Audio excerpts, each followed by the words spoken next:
지금 국회 과방위 현안 질의장에 EBS 한국교육방송공사 사장이라고 하는 분이 두 분이나 계십니다. 참고인 김유열 사장, 증인 신동호 사장. 누가 사장입니까?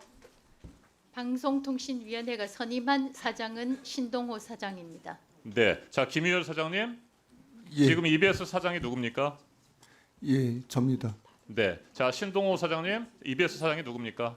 예, 저는 적법하게 임명된 EBS의 사장이라고 생각하고 이 자리에 와 있습니다. 네. 그런데 왜 지금 출근을 못하는 상황입니까?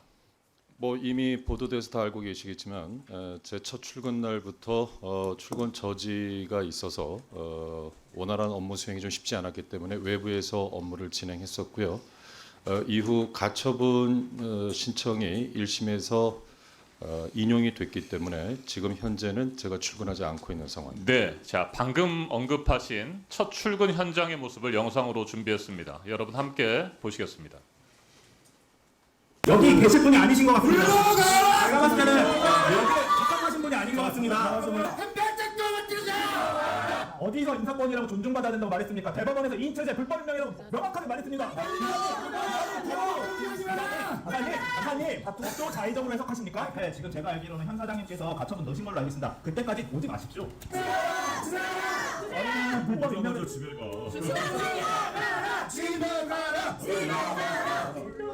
네, 자, 지금 맨 마지막 화면을 좀 정지시켜 주시고요. 네, 제가 질문하는 동안에 그 영상을 좀 다시 한번 소리 없이 틀어주셔도 좋을 것 같습니다. 맨 마지막 화면 여러분 기억하실지 모르겠습니다. 웃으면서 팔짱을 끼고 있는 모습이었습니다. 저는 뉴스를 보면서 깜짝 놀랐습니다. 그러면서 하나의 사자성어가 떠올랐습니다. 의기양양. 그래서 제가 그 사전을 좀 찾아보니까 뜻한 바를 이루어 만족한 마음이 얼굴에 나타난 모양. 그런 심정이셨습니까? 제가 첫 출근 당시에 노조에서 출근 저지를 했었던 때 제가 했던 첫 번째 멘트는 이거였습니다. 우리 대화 좀 합시다였습니다. 저는 불필요한 오해와 잘못된 왜곡된 내용에 대해서 대화를 하고 싶어서 대화를 하자라는 게 제 첫 마디였고 시종 일관 저는 그런 태도로 출근 저지 때마다 발언을 해왔습니다. 네, 그렇습니까? 됐습니까? 네. 됐고요. 다시 한번 이 장면 한번 틀어주십시오. 맨 마지막 부분에.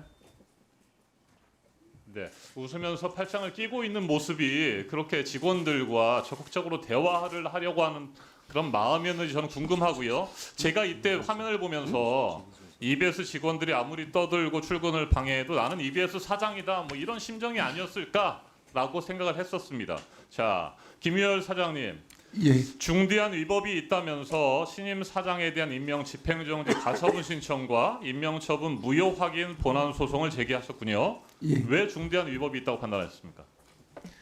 MBC 박문진 이사 전례가 대법까지 결정이 있었고 또 연이어 그 유사 그 법원에서 결정이 있어서 EBS에서도 그런 똑같은 일이 그 일어나면 EBS는 또 MBC도 아니고 굉장히 여러 가지로 굉장히 취약한 방송사라 EBS 향후에 굉장히 어려움이 발생될 거다 이렇게 생각을 했습니다.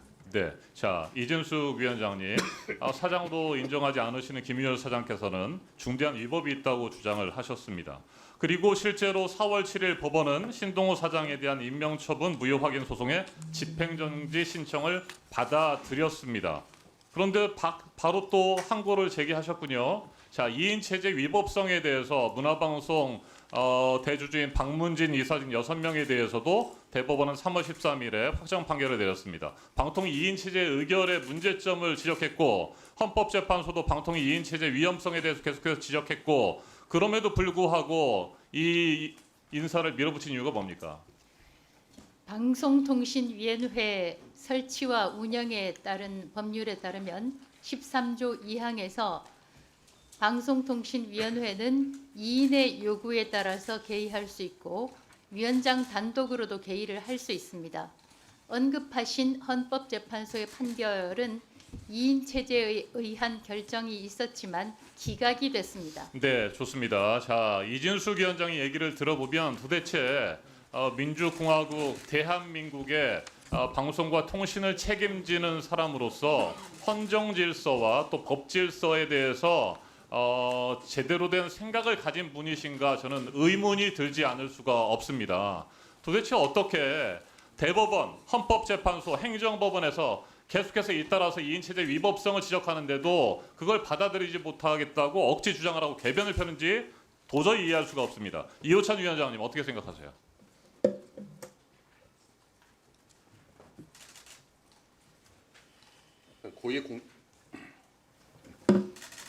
네, 시간을 좀 멈춰 주시고 네, 준비되면 네, 말씀 시작해 주시죠. 우리 사회의 사법 질서를 존중해야 하는 마땅히 고위공직자로서 옳지 않은 태도라고 생각하고요. 윤석열 정권 2년 내내 윤석열 정권이 가장 실적을 내고 가장 최선을 다했던 부분이 언론 장악이었습니다. 그것에 대한 국민들의 판단은 이미 끝났다라고 생각하는데도 마지막까지 방송 장악을 위한 알박기 시도를 사법 질서를 정면으로 부정하면서 계속하고 있다라고 생각합니다. 네, 신동우 사장님, 사랑하는 후배 어떻게 생각하십니까? 이진숙 위원장이 그렇게 표현을 하셨더군요. 제가 회사 생활을 하면서 이 자리에 계신 정동영 의원님, 또 김장겸 의원님, 또 짧게 이진숙 말씀해 주십시오. 제가 방통위원장님 질문한 데에 대해서. 모두를 존경하는 선배입니다. 또 그분들이 과히 저를 그렇게 나쁘게 보지 않았다고 생각하고요. 네, 자, 제가 됐습니다. 28년 가까운 자, 회사 생활을 멈추세요. 하면서 네, 그릇되지 멈추시죠. 않게 살았다는 됐습니다. 뜻이라고 생각합니다. 네, 자, 교육은 정치에 휘둘리지 않아야 된다는 거 인정하십니까? 인정합니다. 네, 그래서 교육방송은 정치적 중립성을 갖춰야 되겠죠.